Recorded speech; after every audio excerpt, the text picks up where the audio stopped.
15 شعبان کی رات جسے عرف عام میں شب برات کہا جاتا ہے، چھٹکارے کی رات، حالانکہ یہ چھٹکارے کی رات دراصل حقیقت میں جو قرآن کی روح سے چھٹکارے کی رات ہے اور تقدیر کے فیصلوں کی رات ہے، وہ رمضان کے آخری عشرے کی تاک راتوں میں سے ایک رات ہے۔ میں انشاءاللہ اس پہ احادیث بھی بیان کر دوں گا۔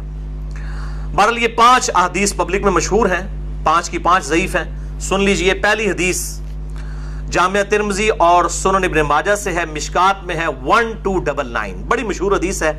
اما عائشہ رضی اللہ تعالیٰ عنہ کہتی ہیں آپ صلی اللہ علیہ وآلہ وسلم کو میں نے ایک رات بستر پہ نہیں پایا تو میں آپ کو ڈھونڈتے ہوئے نکلی تو آپ صلی اللہ علیہ وآلہ وسلم بقیع غرقد تشریف لے گئے تھے، بقیع قبرستان میں، اور آپ صلی اللہ علیہ وآلہ وسلم نے وہاں پر یعنی دعا فرمائی، اور اما عائشہ کہتی ہیں کہ میں آپ صلی اللہ علیہ وآلہ وسلم سے پہلے ہی واپس آ گئی تو آپ صلی اللہ علیہ وسلم نے مجھ سے مخاطب ہو کر فرمایا کہ کیا تم نے یہ گمان کیا تھا کہ اللہ اور اس کا رسول تم سے خیانت کریں گے؟ یعنی سانس پھولا ہوا تھا تو آپ کو پتہ چل گیا کہ یہ میرے پیچھے آئی تھی، یعنی مراد یہ کہ تم یہ سمجھی کہ میں کسی اور زوجہ کے پاس چلی گئی، اور وہی اما عائشہ نے کہا کہ ہاں میں یہی سمجھی تھی۔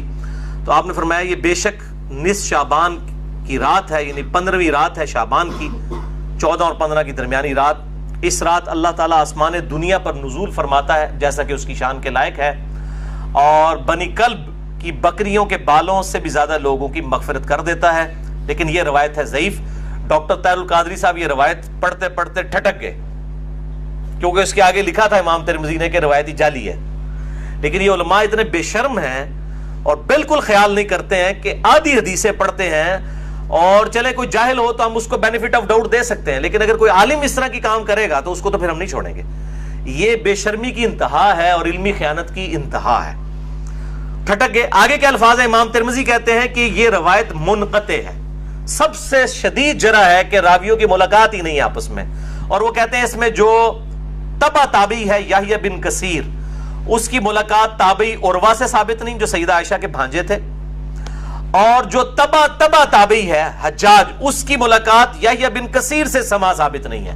اور پھر ساتھ امام ترمذی نے لکھا کہ میں نے اپنے استاد امام بخاری رحمہ اللہ تعالی جنہوں نے صحیح بخاری لکھی ہے ان سے جب اس حدیث کے بارے میں پوچھا تو انہوں نے بھی کہا یہ حدیث صحیح نہیں ہے، یہ حدیث ضعیف ہے، اور یہ سارے سکم انہوں نے بتائے۔ البتہ ایک حدیث ہے صحیح مسلم میں 2256 جس میں رات کا تو ذکر نہیں کہ یہ کون سی تھی، بہرحال یہ الفاظ موجود ہیں صحیح مسلم 2256 کہ آپ صلی اللہ علیہ وسلم ایک دفعہ رات کو اٹھ کے قبرستان بقیع غرقد چلے گئے، 3 دفعہ یوں ہاتھ اٹھا کر آپ نے دعا کی، بڑی لمبی دعا کی، اما عائشہ بھی پیچھے پہنچی، اور پھر بعد میں پہلے ہی وہ آگے اپنے بسترے پہ سانس پھولا ہوا تھا، آپ نے فرمایا کہ تو میرے پیچھے آئی تھی، تو نے کیا سمجھا اللہ اور اس کا رسول خیانت کریں گے، سیم وہی الفاظ ہے۔ پھر آپ نے فرمایا کہ جب تم سوئی ہوئی تھی، لیٹی ہوئی تھی، میں نے گمان کیا کہ تم سو گئی ہو، میرے پاس جبرائیل آئے تھے، انہوں نے مجھے اللہ کا پیغام دیا کہ جا کر بقیع غرقد میں جو دفن ہے مسلمان ان کے لیے دعائے مغفرت کریں، تو میں ان کی دعائے مغفرت کے لیے بقیع غرقد قبرستان میں آیا اور 3 دفعہ ہاتھ اٹھا کے دعا کی۔ اس سے یہ بھی بات پتہ چلی کہ بعض جو سلفی علماء کا یہ موقف ہے کہ قبر کے سامنے ہاتھ اٹھا کے دعا نہیں کر سکتے، وہ بالکل باطل ہے۔ قبر کے سامنے ہاتھ اٹھا کے دعا کر سکتے ہیں، اور اس میں یہ نہیں ہے کہ وہ قبر والے سے مانگ رہے ہیں، وہ آپ اللہ ہی سے مانگ رہے ہیں۔ نبی صلی اللہ علیہ وسلم نے بقیع غرقد قبرستان میں 3 دفعہ ہاتھ اٹھا کے دعا کی، صحیح مسلم 2256۔ بلکہ المستدرک للحاکم میں موجود ہے کہ تمہارا رب حیا فرماتا ہے اس شخص سے جو ہاتھ اٹھا کے دعا کرے کہ اسے محروم لوٹائے۔ ہاتھ اٹھا کے دعا کرنا یہ افضل عمل ہے، اور آپ ہر دعا کے لیے، ایون نماز کے بعد بھی آپ اجتماعی دعا کی بات نہیں کر رہا، الگ سے جو آپ دعا ہاتھ اٹھا کے کریں تو زیادہ بہتر ہے، نہ بھی اٹھائیں تب بھی ٹھیک ہے۔ ہم ٹائلٹ میں جاتے وقت ہاتھ اٹھا کے دعا کرنے تو نہیں جاتے، کر کے جاتے، یا بسم اللہ جو ہم پڑھتے ہیں کھانے سے پہلے ہاتھ اٹھا کے تو نہیں، دونوں طریقے سے بہتر ہے کہ آپ ہاتھ اٹھا کے کریں، اس سے بغیر بھی بالکل ثابت ہے۔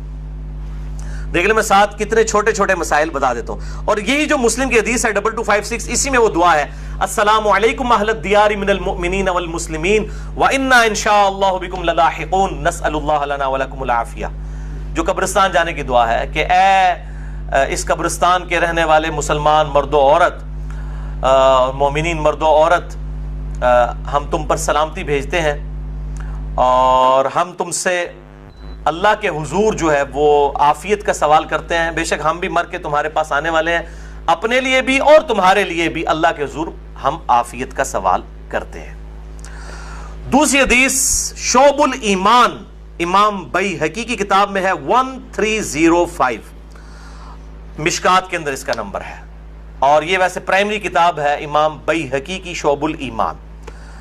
ام عائشہ کہتی ہیں کہ 15 شعبان کی رات تھی، اس کے بارے میں آپ صلی اللہ علیہ وآلہ وسلم نے فرمایا کہ 15ویں رات کو اس سال پیدا ہونے والے اور اس سال فوت ہونے والوں کے نام لکھ دیے جاتے ہیں، اسی رات اعمال اوپر چڑھتے ہیں اور لوگوں کا رزق بھی لکھ دیا جاتا ہے۔ یہ سارے فضائل قرآن کے اندر سورہ القدر سورت نمبر 97 میں تقدیر کے فیصلے کی رات اور سورہ الدخان کے اندر شب قدر کے بارے میں آئے ہیں۔ اور میرا اصول یہ ہے کہ اگر کوئی حدیث جس کو محدثین بھی ضعیف کہہ رہے ہوں اور وہ قرآن سے بھی ٹکرا رہی ہو تو اس کو ریجیکٹ کرنا بالکل آسان کام ہے۔ اس حوالے سے وہ حدیث بھی میں انشاءاللہ بعد میں بتا دیتا ہوں۔ تو یہ روایت بھی منقطع ہے، اس میں ابن حارث جو تابعی ہے اس کی سیدہ عائشہ سے کوئی ملاقات ثابت نہیں ہے، یہ منقطع روایت ہے۔ اور دوسرے طریق میں ابن کثیر العبدی ضعیف راوی ہے۔ البتہ جو شعبان میں اعمال اللہ کے حضور چڑھائے جاتے ہیں وہ حدیث ٹھیک ہے، سنن نسائی 2359 جو ہم آلریڈی ڈسکس کر چکے ہیں۔ تیسری حدیث سنن ابن ماجہ سے ہے 1306، مشکات کے اندر اس کا نمبر ہے، اور اس حدیث کو وہ ضعیف جمع ضعیف برابر ہے حسن کا فارمولہ لگا کے شیخ البانی نے صحیح کہا ہوا ہے۔ اور اس میں مجھے ایک لطیفہ بھی ضمناً یاد آ گیا، آج سے کئی سال پہلے اسلام آباد میں ایک اہل حدیث عالم جو ہے وہ بریلویوں پہ گرج رہے تھے، یہ بدعت ہے اس رات میں عبادت کرنا، کوئی ثابت نہیں، کوئی حدیث نہیں۔ تو میں نے ان کو ایک چٹ لکھ کے بھیجی کہ آپ کے جو روحانی ابا جان ہے محدث اعظم سعودیہ شیخ ناصر الدین البانی، انہوں نے تو یہ سنن ابن ماجہ کی روایت کو جو مشکات میں 1306 ہے اس کو تو صحیح کہا ہوا ہے، تو مہربانی کر کے یہ جتنا غصہ ہے یہ البانی پہ بھی نکالیں آپ۔ تو اگر آپ کہتے ہیں اس کی اجتہادی غلطی ہے تو ان بیچاروں کو بھی اجتہادی غلطی کہہ کے چھوڑ دیں، یعنی آپ نے دوغلی پالیسی کیوں رکھی ہے؟ یا کم از کم پبلک کو بتائیں تو صحیح۔ لے جی بے شرمی کی انتہا ہے، اس بندے نے چٹ بھی پڑھی ہے لیکن بیان نہیں کیا۔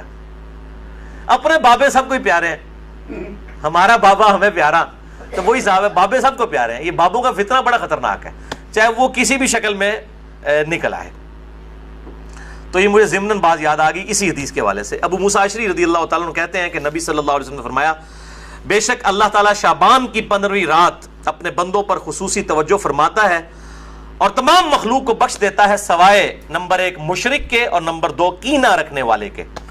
یہ انتہائی سخت ضعیف روایت ہے اور اس میں کئی حکم ہیں۔ نمبر 1 زبیر بن مسلم اور عبد الرحمن مجہول راوی ہیں، ان نون راوی ہیں، جن کا کوئی یعنی لاپتہ راوی ہیں، جن کا کوئی تعارف نہیں ہے۔ دوسرا ابن لہیہ اور ولید بن مسلم، یہ دونوں مدلس ہیں اور عام سے روایت کر رہے ہیں اور سما کی تصریح کوئی نہیں ہے۔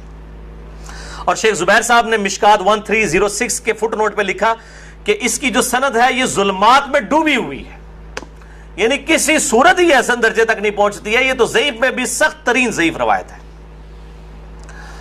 اور اس میں پھر اب وہ 11,000 وولٹ والی روایت یہاں پہ بیان کر دوں جو کہتے ہیں ہم صحیح اور ضعیف کا فرق نہیں کرتے، اور میری مجبوری ہے، اس کے بغیر یہ دماغ میں ڈرل نہیں ہوتا یہ روایت میں بیان نہ کروں تو۔ مشکات میں ہے 4902 مسند احمد اور امام بخاری کی الادب المفرد کے حوالے سے۔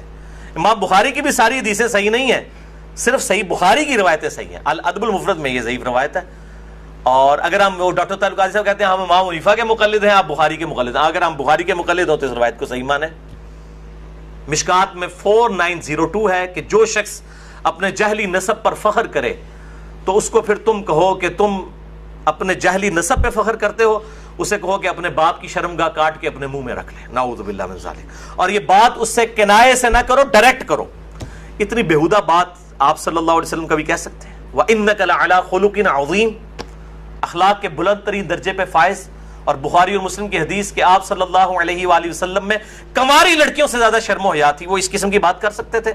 اس میں بھی یہی حکم ہے، اس میں حسن بصری مدلس ہیں اور ان سے روایت کر رہے ہیں، اور صحیح مسلم کے مقدمے میں موجود ہے کہ مدلس کی ان والی روایت سما کی تصریح کے بغیر ضعیف ہوگی۔ مسئلہ نمبر 36 میرا سن لیں، ضعیف الاسناد اور من گھڑت احادیث کے فتنے کا تحقیقی جائزہ، جسے شوق ہو تو یہ میں نے الزامی جواب پھکی کے طور پہ یہ اینٹی وانم دیا تھا، یہ والی روایت۔ چوتھی حدیث مسند احمد سے ہے، مشکات میں ہے 1307، عبداللہ ابن عمر بن عاص سیم الفاظ ہیں وہی کہ 15ویں رات کو سب کی مغفرت ہو جاتی ہے، لیکن اس میں الفاظ ہیں سوائے خودکشی کرنے والے کے اور کینہ رکھنے والے کے. لیکن اس میں ابن لہیہ جو ہے وہ مدلس اس میں تو نہیں ہے، ویسے وہ مدلس راوی ہیں، لیکن اس میں ان کی یہ روایت اختلاط کے بعد کی ہے، یعنی جب ان کا حافظہ بگڑ گیا تھا. یہ امام حاکم نے المستدرک الحاکم میں کئی روایتوں کو بخاری مسلم کی شرط پہ صحیح کہا ہے، اور بات بھی صحیح ہے کہ بخاری اور مسلم کے راویوں سے وہ حدیثیں ہیں، لیکن ان میں کئی راوی ایسے ہیں، کئی صحابہ بھی ایسے ہیں کہ وفات سے پہلے وہ اپنی حدیثوں کو مکس کر جاتے تھے، حافظہ کمزور پڑ گیا. تو اگر راوی ثقہ ہو بعد میں اس کا حافظہ بگڑ جائے تو اس کے حافظہ بگڑنے سے پہلی والی روایتیں جو ہوں گی وہ صحیح ہوں گی، بعد والی ضعیف ہوں گی. یہ بعد والی ہے کیوں؟ جو راوی ان سے یہ روایت بیان کر رہا ہے اس کی ملاقات ان کا حافظہ بگڑنے کے بعد ہوئی ہے، وہ پہلے کا راوی نہیں ہے. اسی وجہ سے امام حاکم کی کئی روایتیں جن کو وہ بخاری اور مسلم کی شرط پہ صحیح کہتے ہیں وہ ضعیف ہو جاتی ہیں. یہ میں آپ کو ٹیکنیکل پوائنٹ بتا رہا ہوں. وہ حضرت آدم کی توبہ قبول ہونے والا جو واقعہ ہے نبی صلی اللہ علیہ وآلہ وسلم کے وسیلے سے، مسئلہ نمبر 43 میں بھی میں نے بتایا ہے، وہ روایت جو ہے وہ امام حاکم نے تو بخاری مسلم کی شرط پہ صحیح کہا ہے، لیکن وہ روایت تو ضعیف ہے اور سخت ضعیف روایت ہے. تو یہ چیزیں خیال رکھی جائیں.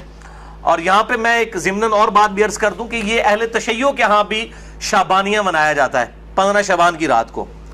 وہ شب برات نہیں منا رہے ہوتے ہیں، وہ امام محمد بن حسن عسکری کا یوم ولادت مناتے ہیں. ان کے ہاں بھی یہ کانسیپٹ نہیں ہے شب برات والا، لیکن وہ ہمارے بریلوی بھائی خوش ہو رہے ہوتے ہیں کہ انہوں نے بھی لائٹنگ کی ہوئی ہے، ہم نے بھی کی ہے، تے سنی شیعہ دا اجماع بنا لیندے نے. دیکھو اجماع کوئی نہیں ہے، وہ اپنے چکر چ ہوندے ہیں، تسی اپنے چکر چ ہوندے ہو. ٹھیک ہے، اسی اپنے چکر چ اسی اپنی آخرت دی فکر چ. تو وہ امام محمد بن حسن عسکری کا یوم ولادت. 5ویں حدیث سنن ابن ماجہ سے ہے، مشکات میں 1308. مولا علی رضی اللہ تعالیٰ عنہ علیہ السلام سے ہے کہ جب شعبان کی 15ویں رات ہو تو آپ صلی اللہ علیہ وسلم نے فرمایا دن کا قیام کرو، رات کا قیام کرو، دن کا روزہ رکھو. اب دن کا روزہ الگ سے صحیح مسلم وہ 27 جو 45 نمبر حدیث تھی اس سے ثابت ہے، اس کی وجہ سے میں نہیں، وہ الگ سے، کیونکہ غروب آفتاب سے طلوع فجر تک آسمان دنیا پر اللہ تعالیٰ نزول فرماتا ہے اور کہتا ہے کوئی مغفرت کا طالب کہ میں اسے بخش دوں، ہے کوئی رزق مانگنے والا کہ میں اسے عطا کروں، ہے کوئی عافیت چاہنے والا کہ اسے عافیت دوں. اور یہ سلسلہ طلوع فجر تک حتی مطلع الفجر، وہ جو سورہ قدر میں شب قدر کے بارے میں آتا ہے، یہ وہی الفاظ ہیں. یہ روزانہ ہوتا ہے، تہائی رات آخری جب رہ جاتی ہے. بخاری مسلم کے حوالے سے میں حدیث بیان کر چکا ہوں.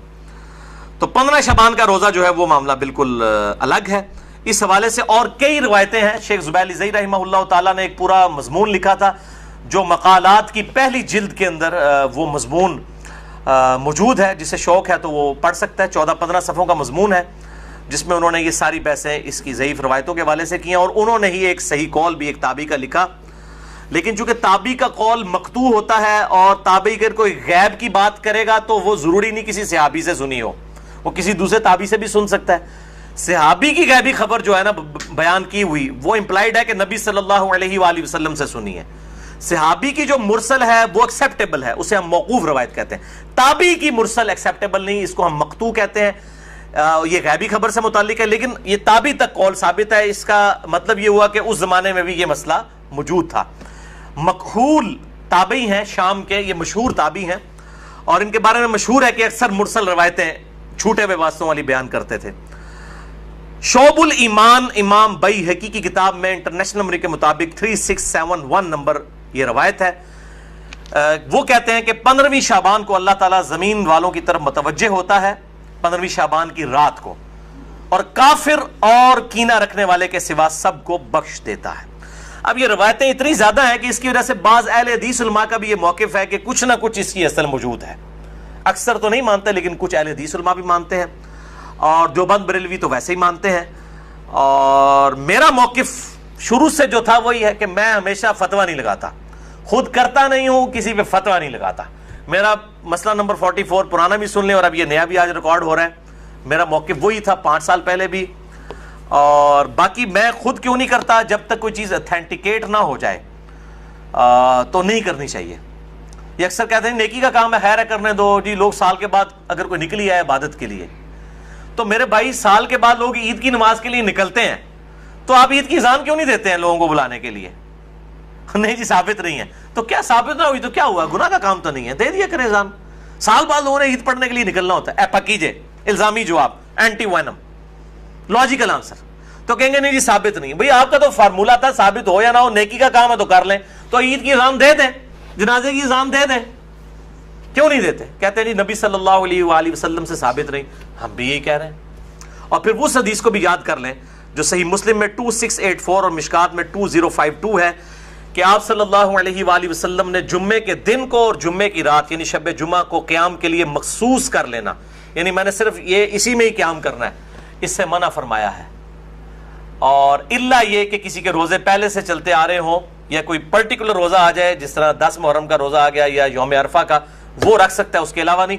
اور بیسیکلی مقصد تھا مخالفت یہود و نصارہ کی. یہودیوں نے ہفتے کے دن کو مخصوص کیا اور عیسائیوں نے اتوار کو, تو کہیں مسلمان جمعہ ہی نہ پھاڑ لین خالی, اور پھر بھی مسلمان بعض نہیں ہے انہوں نے جمعہ پھاڑ لیا ہے, خیال ہونا پھر بھی کوئی نہیں کیا. وَلِعَوْذُ بِاللَّهِ تَعَالَى.